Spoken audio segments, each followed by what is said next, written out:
The rug was pulled out from underneath her. She didn't feel confident. She didn't know if she could make it. Yet she rose like the phoenix, leading herself and her family into a new beginning. And you can too. Are you ready? The Kornelia Stephanie Show Lady Boss knows what women want: to be free to speak their voice, live in financial freedom, and build businesses that radiate wealth, leaving legacies we can be proud of. Join Kornelia, Dana, and Chris the first and fourth Friday every month as they raise the roof to inspire confidence in all women. Hello, everyone. Welcome to the Kornelia Stephanie Show. I'm super excited about today's topic because we are back with my co-host, Dana Theriault, and we're going to this is part 3 of Handle the Lump, Heal Your Life. So you definitely want to get a pen and a paper and sit back and just enjoy this wonderful, wonderful, educating discussion. Have you thought about what's true for you when it comes to getting a cancer diagnosis? Do you believe that prevention is possible? Does a family history of cancer fuel a future fated with cancer? Is it your belief that if you get cancer once, that you will get it again?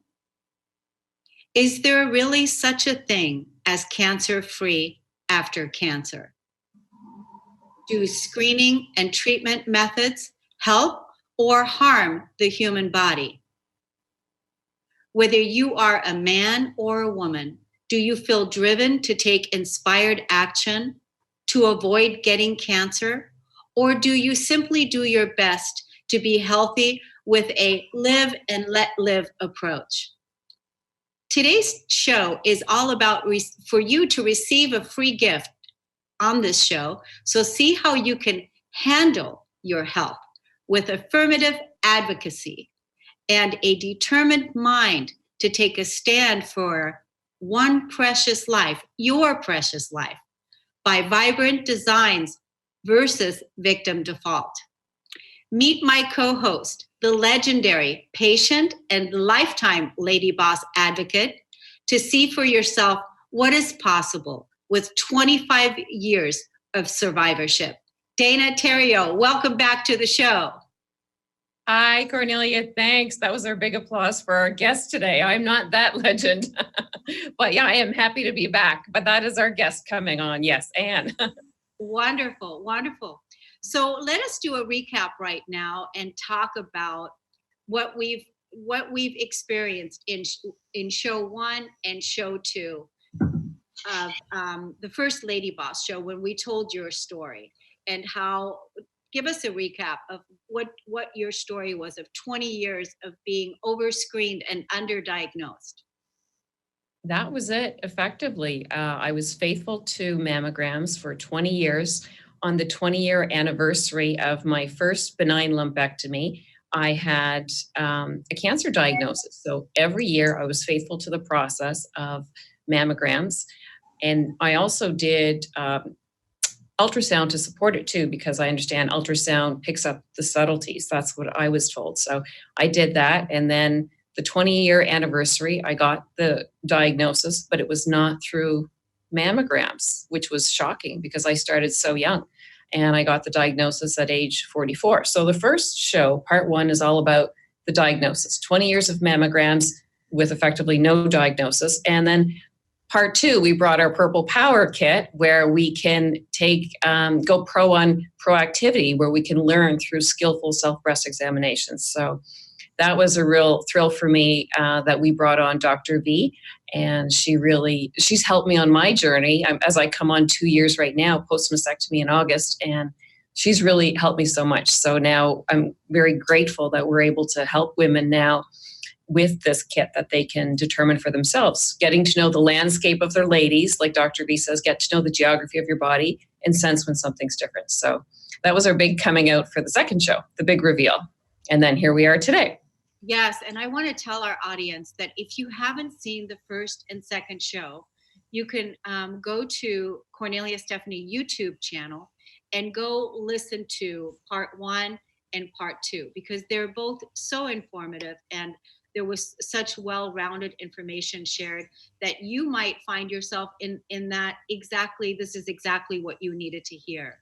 So this beautiful kit that Dr. V brought, talked to us about the last time when she was here, I actually received one in the mail. And here's what the kit looks like. It's called My Breast Friend, right? So Dana, can you tell us a little bit more about this? Because you are a affiliate of this product. Is that right? Yeah, so it was such an honor because I had participated in the documentary from my experience with everything. And so I was happy to partner with Dr. V in the coming out of this. So this tool really is a training system. And what is really pretty miraculous about this is that physicians have been trained. They have to learn somehow. So clinically, physicians have been trained on this very training system right here for over 30 years. And so now they partnered with Dr. V and they approached her and asked her to take it to the marketplace. So yeah, it's very exciting because it has different degrees and depths, so we can touch and feel, like literally the power of our fingertips. We can sense and we can know what's different and feel what could potentially be a cancerous lump. Dr. V says the good news is that 8 out of 10 lumps are not cancerous, but it's good to know. And the big takeaway for all of us here is that this lets us know, and that it's not just once a year, but if we can do it monthly and get to know our geography, then we'll be able to determine what's not feeling right. So it's a great tool. It is. And so here's a sample. So this is like a template, just the size of your breast, and it's beautiful. I don't know if you can really see, but it's got a few lumps in here, and small ones and larger ones, so that you can actually practice feeling what it would feel like. And yeah, when you open up the pretty purple box, when you open it up, it's all illustrated right there exactly, because usually we can train our fingertips that we can detect. This is the beauty of early detection, that we can detect when it's as small as a pea versus typically it's very common for women to detect it when it's the size of a golf ball or a small orange. So that's a big difference.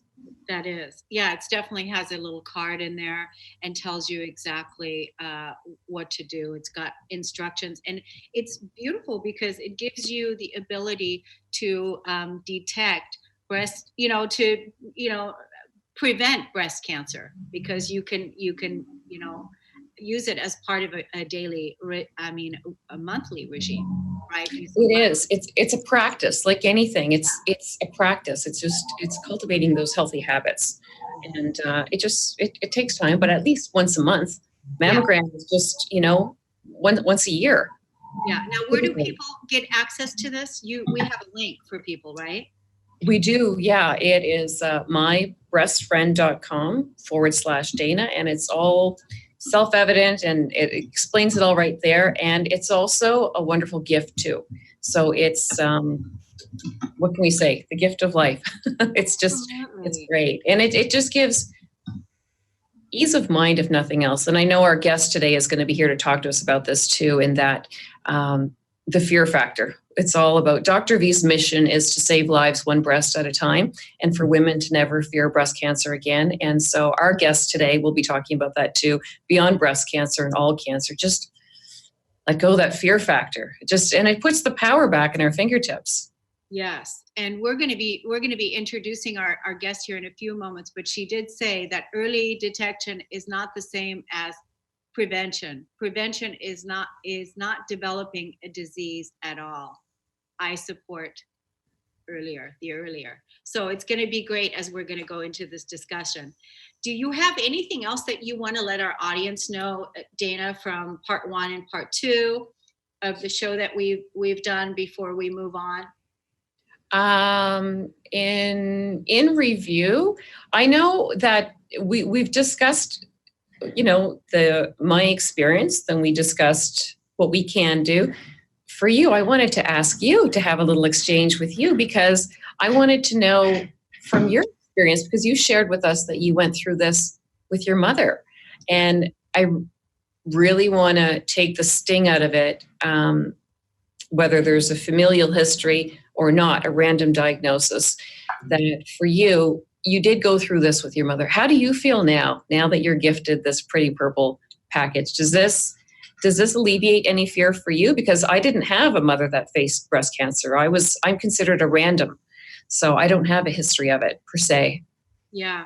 Well, it's definitely a wonderful tool that I can use to, enhance what it is that I'm already doing, right? Because I know that like self-care is so important, and the breasts represent nurturing. And just like when my mother was diagnosed with breast cancer, I, right away I looked up what would be a positive affirmation for what she was experiencing, how she can love and how she can nurture her breasts. What is the positive self-talk? What is the love and the nurturing that she can give? So that is the way that I supported my mother, and also myself and my clients as well over the years, with loving your breasts, nurturing yourself, taking good care of yourself, and really feeling good in your body, having that positive mindset, not saying negative things to your breasts, or not taking care of yourself, but really taking care of yourself, doing self-nurturing acts, where maybe before that wasn't the case in your reality. So that's part of my prevention of staying healthy in that way. And also, I did go in with my mother to her doctor, and I asked, is am I a candidate for this cancer as well? And he said no. So I don't know exactly what kind of breast cancer that was, but he said that I was not a candidate for it. So, and also, I just really am strong and stable in my regime. So, and I feel good with where I am with what I'm doing. So, and I appreciate receiving this, because this is just going to add more to it, and also help so many other women as well. That's right. It's an adjunct to what you're already doing, because you are already practicing with the healthy breast protocol, the way you live your life. That is your healthy breast protocol. So this being, an add-on to what you're already doing, it's the perfect accompaniment. Yeah. And I thought, this is just also such a great gift to give to women, to give to, the younger women that are just coming up. And then, to all the women, really, it's a beautiful gift to be able to, even what it is that we're sharing here with this message that we're bringing out, and making it accessible for so many people, that we can support their own, health, right? That's right. And you are already practicing and living a very powerfully potent, proactive lifestyle. But there are others that are not. There's so many that are so fear-ridden, and that's what I want to take the sting out of. So that's what we're happy to do here today.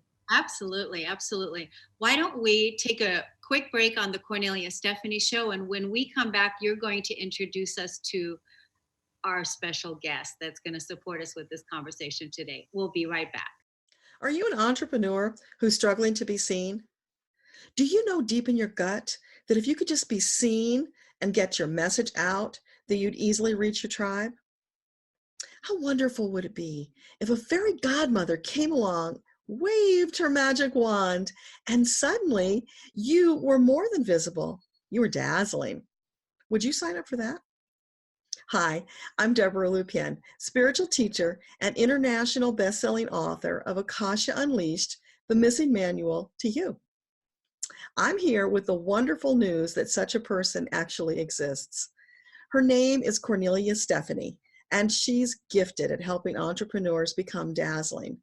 I've watched her work her magic over and over to turn invisible entrepreneurs into dazzling stars who easily attract their ideal clients and have fun doing it. Not long ago, I was the recipient of her gift. As a guest on her show, Living Heaven on Earth, Not only did we have fun, but Cornelia helped me get my message out to a wider audience, which resulted in a very nice spike of traffic to my website and more subscribers to my list. Did I mention it was incredibly easy? Cornelia's running a veritable media empire of uplifting programs. They cover a broad range of topics and have a large appreciative audience. That's a winning combination, folks. Guess what? Those shows need guests and hosts. Imagine, after guesting on a few shows, moving up to hosting your own popular show. That is absolutely possible for you. So now you have a decision to make. Are you going to keep struggling on your own, or are you going to sign up for some Kornelia Stephanie dazzling visibility magic? Email radio@korneliastephanie.com today. Welcome back, everybody, to Lady Boss Part 3. I am so honored and grateful to have our guest today. I'm honored to introduce the legendary patient and lifetime Lady Boss advocate, holding and healing strong now for 26 years of survivorship. Welcome, Anne. Anne was first diagnosed with breast cancer back in January of 1993, thus making her a 26-year cancer survivor. Due to multiple chemical sensitivities, she refused chemotherapy. Fearful of heart damage, she also ixnayed radiation. But what to do? Anne chose to explore holistic approaches and ended up with so much information, she founded a nonprofit, as one does.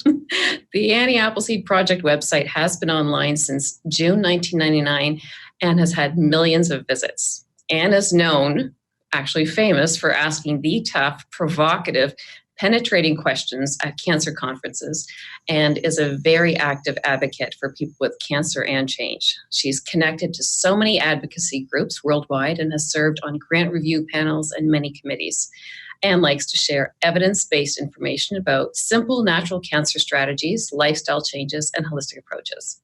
Anne is happily married now for over 30 years to a supportive man who calls himself the good man behind the great woman. They love their stepson and 2 grandkids and visit them as often as possible, but only in the good weather, as they now live in South Florida. Well, you made me a believer, Anne. I'm coming to your conference in February, but I'm an unusual connect because I love Canada and I love the cold and the 4 seasons, so I'm funny that way. So much more about you, Anne. I learned also that you've been nominated for the We Go Health Awards, just to name but a few here. Number 1, Best in Show Community.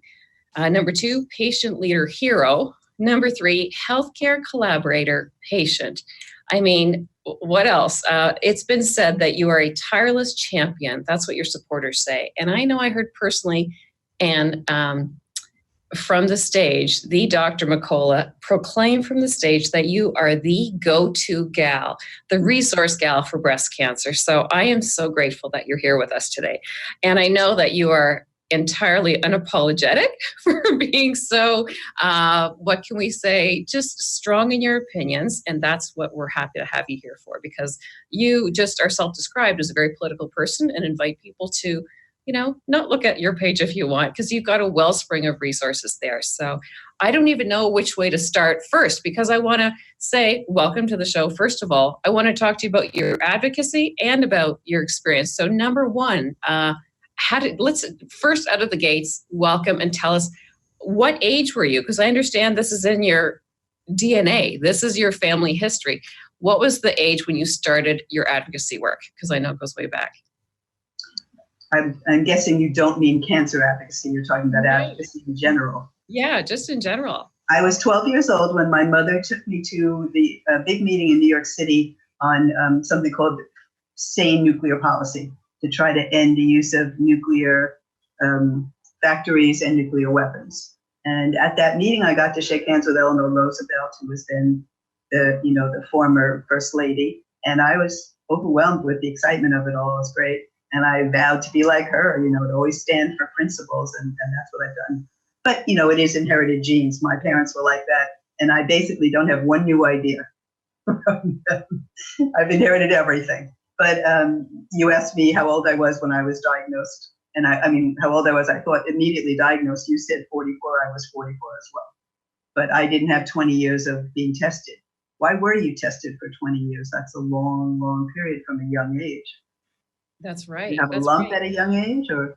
I did. I had I call it skating. When you skate, when one can skate with a lumpectomy, as in there was no scar. I was 24 and I discovered a benign lump. So that was taken care of surgically. So then I went into what I call the machine, the watch and wait cycle of the machine. And then it was every year, mammogram, mammogram. So you and I have walked parallel paths. We were both 44. And well, we've also made some similar choices too. But yeah, that's exactly what happened to me. I was 24 years old. I had a lumpectomy. And then every year after, I had a mammogram. Invariably, my experience was that the first mammogram wasn't clear. I hear the imaging is not clear, so I have to go back for a targeted mammogram, which usually happens within about 2 weeks. And then after that, it follows with an ultrasound because it can pick up the subtleties, is what I was told, where the mammography was better for determining and picking up the solid masses. So that was my party for 20 years. And then at the 20-year anniversary, I got the diagnosis, but not through mammography. That's the kicker, if you can stand it, not through mammography. So I discovered it myself. So that was my next question for you, because it was the diagnosis or the advocacy. So you got started at age 12. So that's great because it's in your DNA. In terms of the breast cancer world, I never expected to have it. I had no family history. And in 1993, my understanding was, oh, unless your mother has breast cancer, you don't get it, which of course is untrue. Let's just say up front, there's only 10% of the people diagnosed with breast cancer who have a genetic inherited mutation. I was not one of them. And I had something that is rarely mentioned. I had lobular carcinoma, so that most people get ductal. I had lobular. It's about 10% of all diagnoses. But what I found was a callus on my left breast at what's called 2 o'clock. So if you consider that the top, and I'm putting my hand here, the top of the breast is noon, and it's just like the clock. So at 2 o'clock, okay. 2 o'clock, I developed a lump, actually a callus, as I said, which no one ever says callus. We know lumps matter. We know inverted nipple matters. We know what they call the orangey skin, rough thing. So I had a rough patch, and that's how I found it. And I had a lumpectomy like you, but I had 18 lymph nodes removed from under my left arm. No express consent, because no one told me that they were going to do it. And I developed lymphedema right away. You know what? I didn't know that part. So thanks. I'm going to back up a bit just to clarify. So we were both 44. We both had 18 lymph nodes removed. Ah. I wanted to know, clarify, please. What was the first thing you said? The callus and what did you say? They didn't have your consent for that removal? I signed a paper to do whatever they were going to do. But I was already wearing a paper gown. I was already freezing cold and in the hospital and whatever. But no one explained it to me in any way. There was no pre-information. So I say it was done without my express or informed consent. And that's incorrect, because you're supposed to be warned of the adverse effects. It's one reason that I'm so strong now as an advocate on informing people about adverse effects and protecting them from the harms. Because 26 years later, I have lymphedema all these years. Now I stopped wearing my sleeve after 20 years.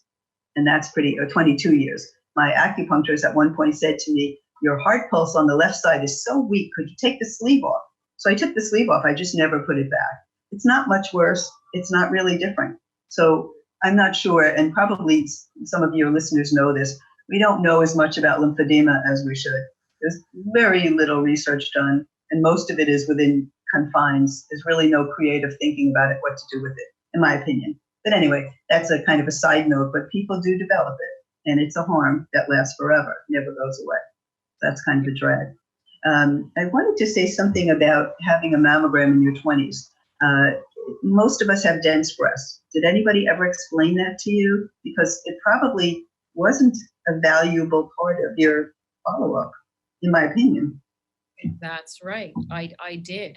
That was the constant refrain. That it was perennial. I heard it every year. I have dense, fibrous breasts. Apparently, I have fibrocystic breasts too, which many do. So I'm not unusual. I'm pretty, I don't know. I think I'm pretty generic in that sense. So what was interesting in my experience too, because I was 24, the surgeon that did it beautifully. I skated without a scar. It was great. But I think there's something to be said for the date too. It dates us way back then. When I did the paperwork back then in my little hometown on the East Coast, it was basically an exploratory surgery. He said, I didn't know what I was waking up to. They were going to determine once I was under the knife. I could have woke up with the breast gone. When I signed away, I honestly had no idea what I was signing. And I was 24. I was pretty, I was young. I was terrified when I was going under. And that's what they told me. I could have woken up. My mother, it's funny. I talk about it now so much with my mom, but I can't believe the things that were said to me at the time. And so, like so many, well-intended but unaware, and that's what they had to work with at the time. But to be told at 24, I'm going under the knife, I could wake up with the breast gone, that was alarming.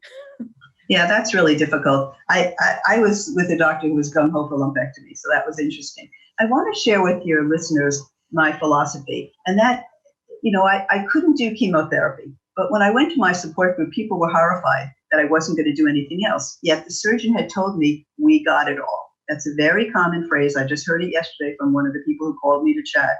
And, there's no way that they can tell that they got it all, because they're looking at your flesh and blood and all cells look the same, or it's a pathologist, and pathology is not an exact science. In fact, it's really highly recommended second opinion, and second opinion in every aspect of what you're doing, because so many errors are made. But from my perspective, the best way to reduce risk, along with testing, is to change your lifestyle. We know what we call the Western diet, what they call the standard American diet, and we're sorry we brought it to you, we brought it to everybody.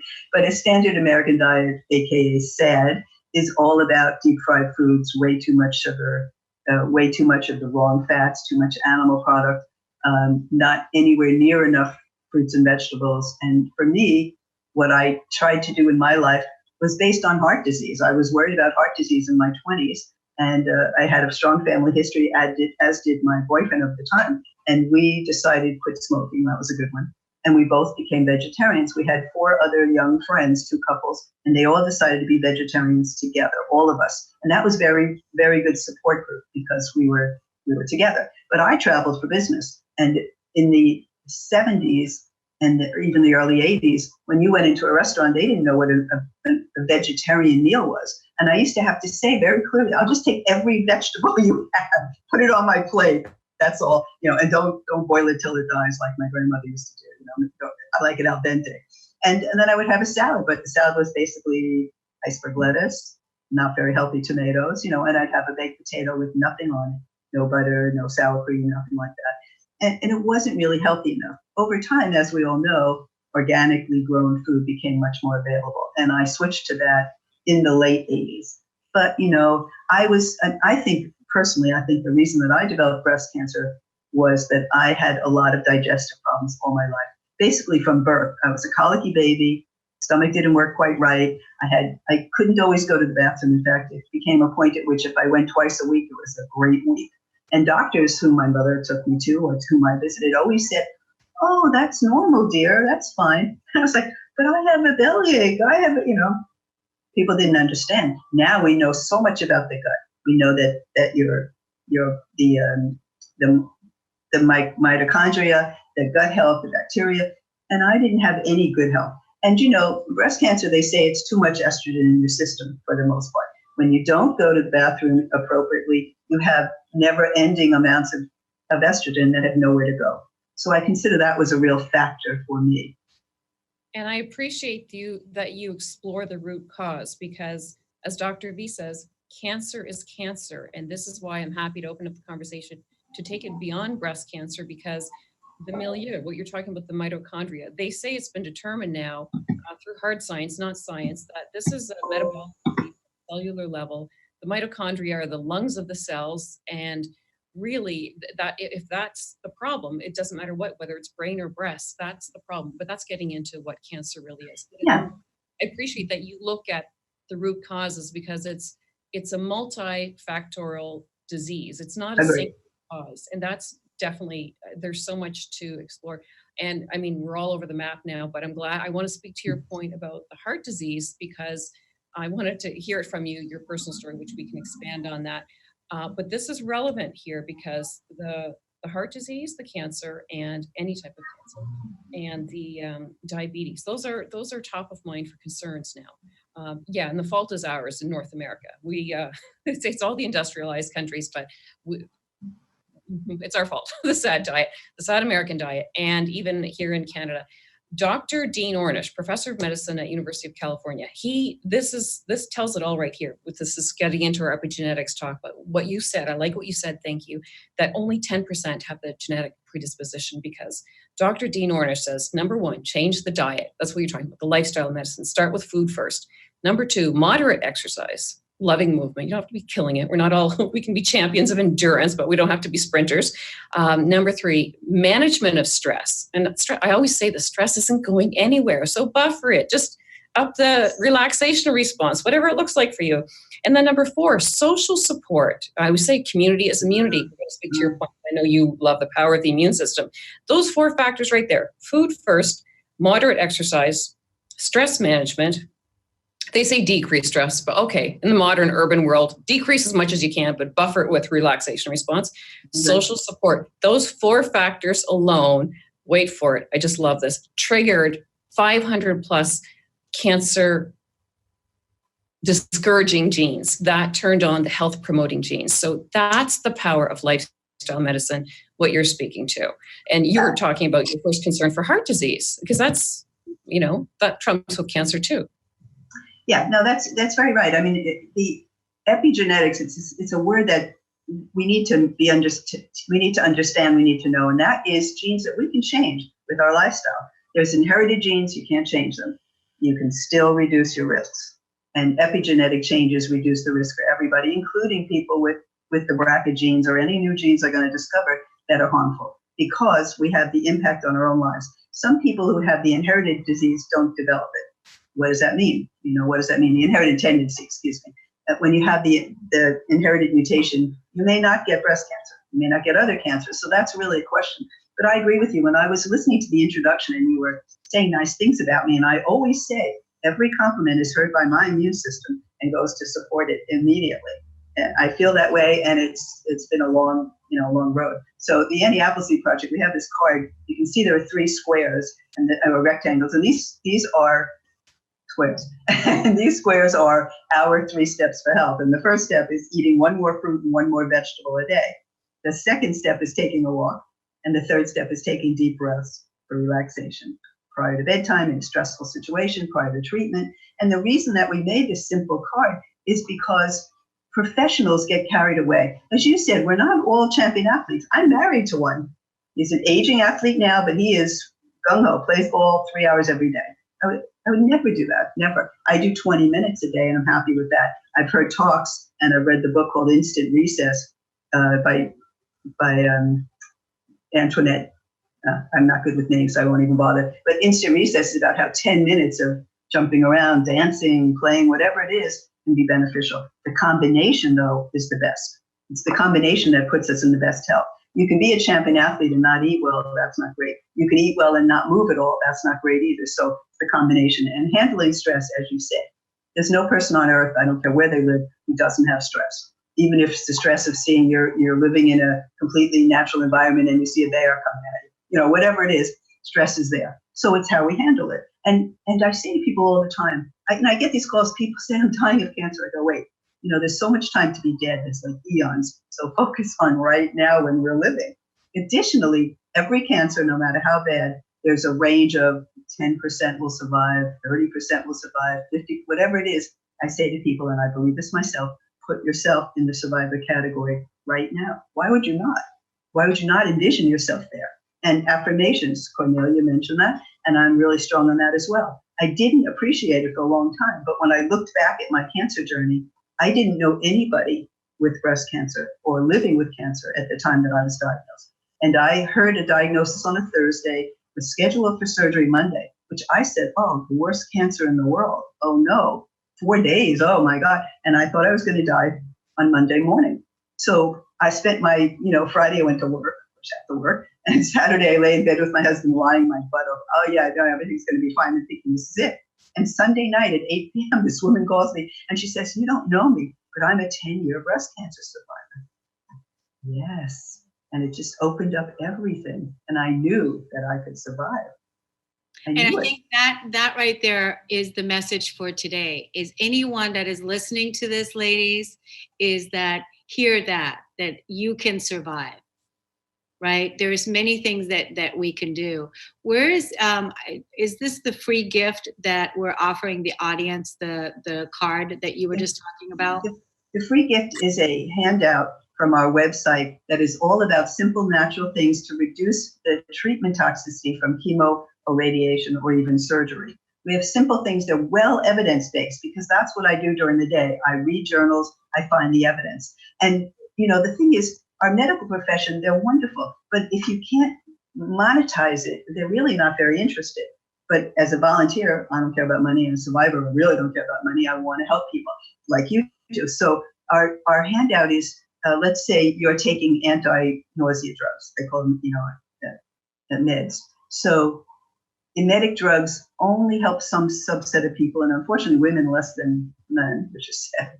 But if you have ginger tea, or if you sniff peppermint oil, you can actually reduce the nausea and reduce the vomiting. It's a simple thing. You don't hear about it because it's not a drug. It's not a money thing. But we've had that in our ideas for years. Same with acupuncture. I think, I was lucky. My close friend became an acupuncturist. You see an acupuncturist, they can help with nausea, they can help with fatigue, they can help with headaches, they can help with, with any kind of pain. They help with so many things. Acupuncture is a complete system of medicine.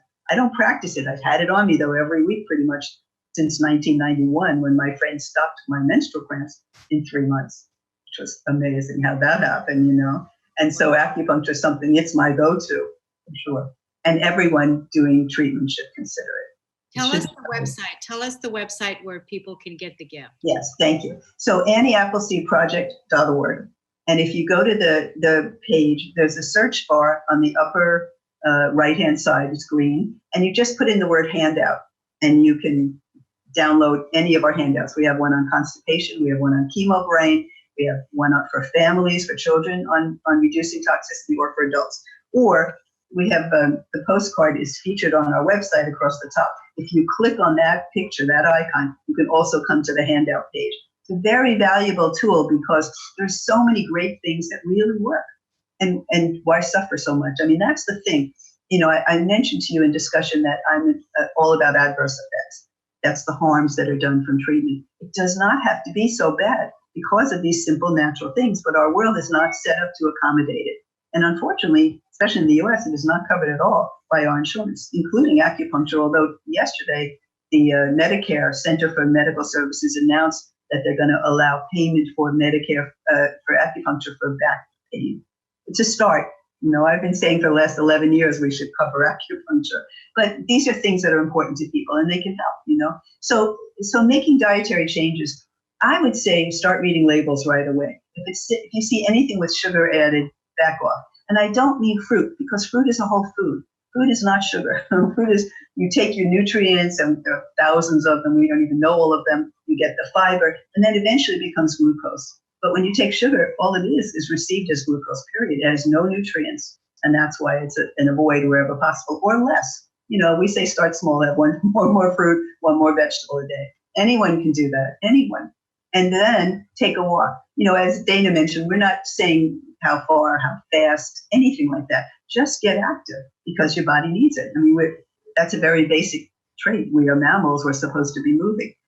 Obviously, we all live indoors. We're all under fluorescent lights or electrical lights, so we're not getting half of what we need. I'd also suggest to people getting vitamin D levels checked. It can be done. It's very simple. And everybody seems to need more vitamin D because we were born to be out under the sun, even pale skins like myself. We should get more sun. So, that's really critical. And then there are some dietary supplements that I love. I believe in detox as well. You can do skin brushing. You can jump a trampoline. You can do what I do, which is 1 coffee enema every day. And that handout is on our website as well. If people would like to look it over. And it's been great for me. It cleanses the liver. And, liver is pretty important. All the drugs go through the liver, all the chemicals in the environment, which I consider another cancer factor big time for, we're surrounded by chemicals, and that's not great. But all of those things can make a difference. And, if you're like me and you don't love exercise, then what I do is alternate upper body, lower body every other day. And I have a variety of tools that I use. I have free weights, I have a vibrating platform, which is also good for bones. Now that I'm 71, I have to be more cautious about, bone health. I've never had a test because, of course, I lost bone density. That's what happens. I don't believe in getting scared for a test for no reason. I don't do a test unless I have a plan. My plan is, this is what I'll do if it's a bad result, or what they call a positive result on my plan. And then if there's not a bad result or a negative result, I have a plan for that too. I don't go into it blind, because then you get blindsided, and that's not a good thing. When you're nervous and you get upset, all of a sudden you can't deal with it as well as if you pre-plan. Pre-planning has been very useful for me. But now we have the internet, you can actually find out what it is you need to know prior to a test. One of the things about PET scans, which I've never done, and that's a question I give myself all the time. Should I do a PET scan? And then I say, okay, it's radioactive. I'm not really a fan of that.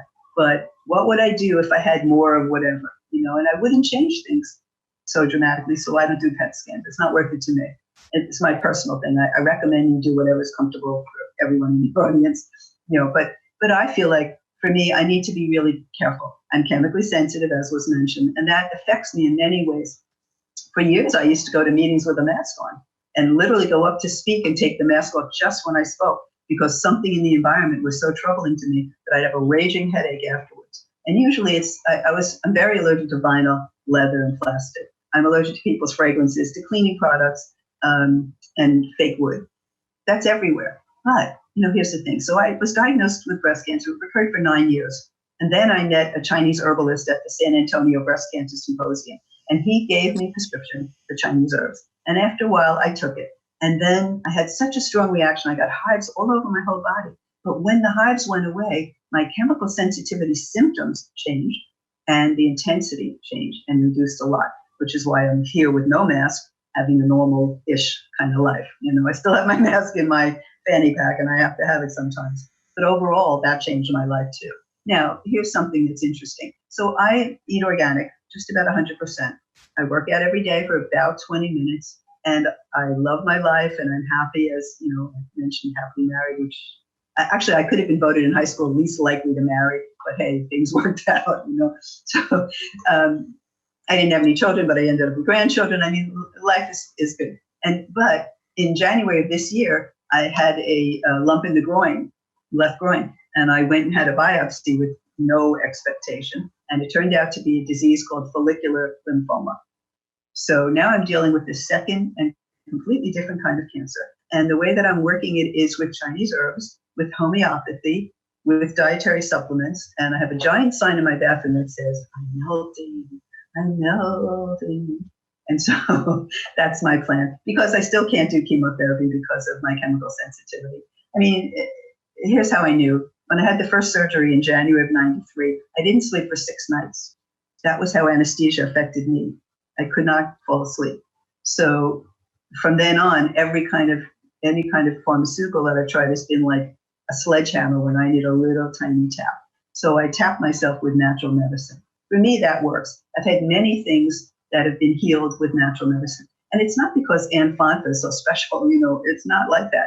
But years ago, somebody told me you could rid yourself of internal scar tissue using cocoa butter. And I started doing that. And I wrote it on our website, a little article. People from all over the world contacted me. Oh, we use that in our house. Oh, my daughter had this. Lots of people have used it. And we informed and educated and found the research to share with people. Another thing, when I had my first series of recurrence, my second surgeon, who was a lovely woman who I'm still friendly with, opened up the original drain site, because she said we have to check there for cancer. So she sews it back up, and the next day it burst, and I have this open wound. Now, I don't react well to Band-Aids because they're sort of plastic, so I was all blistered up, and she couldn't sew it again because the skin wasn't going to work. So every day I'm visiting her for a week, and it's open, it's wide open. And one day I'm reading an article, and I see that aloe vera from the aloe vera plant can close wounds. And I had a plant on my windowsill in the kitchen. And I took a leaf, I ran it under the sink water and squeezed it into my area and closed overnight.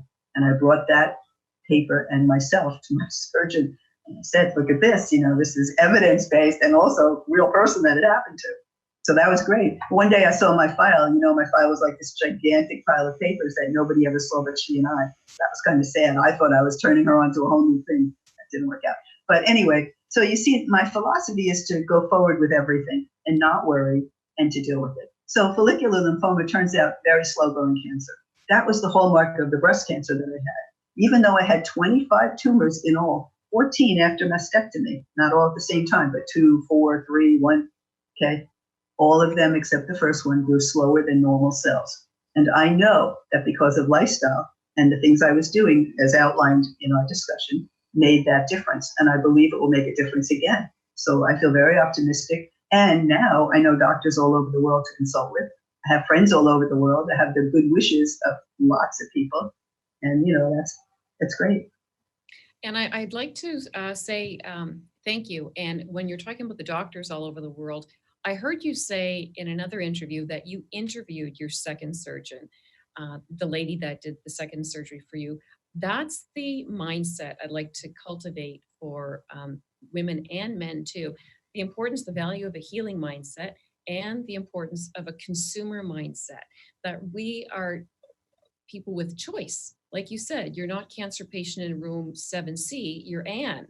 You are a person with a name, you're three-dimensional, some say more dimensional, but you're a real person. So it's so important that, if nothing else, for people to take that away, that we have choice, because we both had some pretty, I think, horrid experiences. And I mean, I had the chief of oncology here at a renowned hospital in Toronto tell me that, I mean, it's positively, absolutely asinine that he said to me that not to change my diet. Diet didn't matter. He didn't even ask me what I was eating.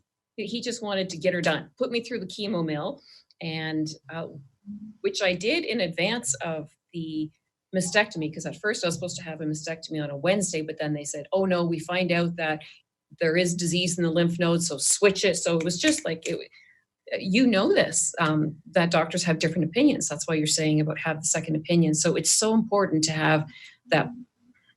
Lifestyle medicine matters more than anything, but have that consumer mindset, because my experience here in Ontario, for me, I think it would be pretty much a cancer conservative province, because I flew out to a doctor in BC. Here in Canada, British Columbia is a very integrated province. They work in harmony.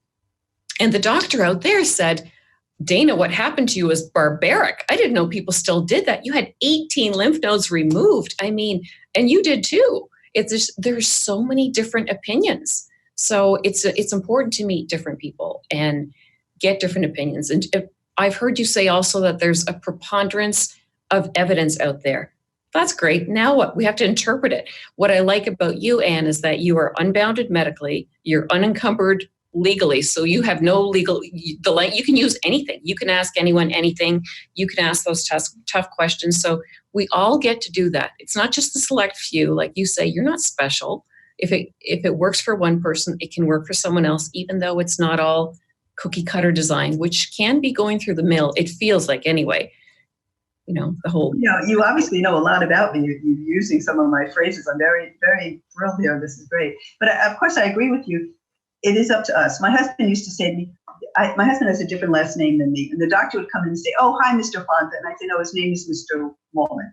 And Steve would say, no, don't upset the doctor. So, you don't have my health proxy, but, there's no possibility. I have to have somebody who's, able to take on the medical profession for a doctor. The thing is, they work for us. A lot of people are afraid to upset their doctor. They don't discuss their pain, their suffering, their problems with the doctor. They're afraid something will go wrong. Doctor will fire them or not give the medicine. That's the wrong attitude. It is about us, and it has to be.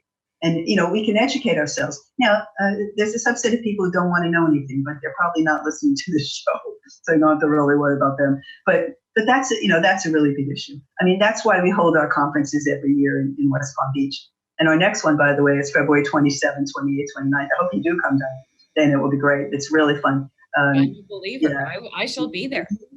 We bring in speakers from all over the world, some who run clinics, some who see patients. We have a patient panel, so it was our most popular segment, and people talk about their real stories. So, the pharmaceutical industry has created a thing in which your real story is at the bottom of the evidence rung.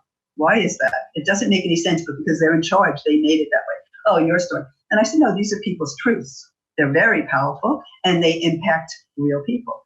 yeah, you're not going to have the exact same outcome as me necessarily, but hey, it's worth knowing that it's possible. It cheers people up to know that they're survivors. Obviously changed my whole life to know that. And I really feel like it's something we should share. So at our conference, we have only organic food. We have organic giveaway items. We have amazing people. Everybody's got a piece of this puzzle and they all share. Our speakers sit at lunch with us. We all are together. It's a very, very good thing. And it's our 14th coming up next year. That's how I know it's going to be really fun, because it's always fun. And we're thinking this year of maybe having fewer speakers and more interaction time, but we'll see. It's still up in the air. But we try to respond to what's going on. I mean, a few years ago, we used, or maybe last year, immunotherapy as a concept for the conference. But over the years, we've had all sorts of stuff. We were the first conference at which a researcher talked about dogs sniffing cancer. Now you see that in the paper. It's a real thing, and it's moving forward. But it was told at our meeting in 2008. That's a long time ago. Our first conference was 2008. We had two in 2012. It's a really important thing for us because we really need to know. And then I go to other meetings. I mostly go to mainstream meetings because I want to get information, but I also want to show them that there are people who are doing lifestyle changes that make a difference. As you say, your doctor said, don't change. And my doctor said, it doesn't matter what you eat. Your immune system doesn't matter. Doesn't matter if you exercise. All things that were incorrect. I knew it at the time, and you knew it too. And it's important to ignore silly advice. Yeah, I think what I love about how you're presenting all of this is how empowered you are. And that's really my takeaway with your approach is no matter what it is that you said, I'm going forward and I'm going to, do my research and I'm going to come empowered. And if you go and, approach your doctor that way with the information that you already have, then they're there to work with you and give you the support that you need. I agree. And most of them want to work with this. Most of the doctors are really caring and they're really trying hard. One of the things we say is if you see an article on our site or our Facebook page that you like, download it, print it out and bring it and share it. The doctors, they're pressured from every direction. They don't have a lot of time. But if you can get their attention, that's a good idea. And it's a good thing to work with them, of course. I have doctors I love. I just didn't have any of them as my doctors. That's the way it goes. But it's okay. I mean, here's one thing that I said. If you go to your doctor and your doctor says, oh, I wouldn't do that, and you say, what is your evidence for saying no? Because the evidence, if it exists, we'd like to know. It doesn't exist. They're just saying, I don't know much about it, therefore no. That's not a good direction. Really want to do it in a way that matters for yourself. And everyone's different. If I may, Anne, I'd really like to we have 3 minutes till the end. We have 3 minutes. Actually, it's 2 minutes now. So what would you like to ask of? I really want to speak to the point, not because you're being defiant or accessing your inner rebel. For you had extreme chemical sensitivities.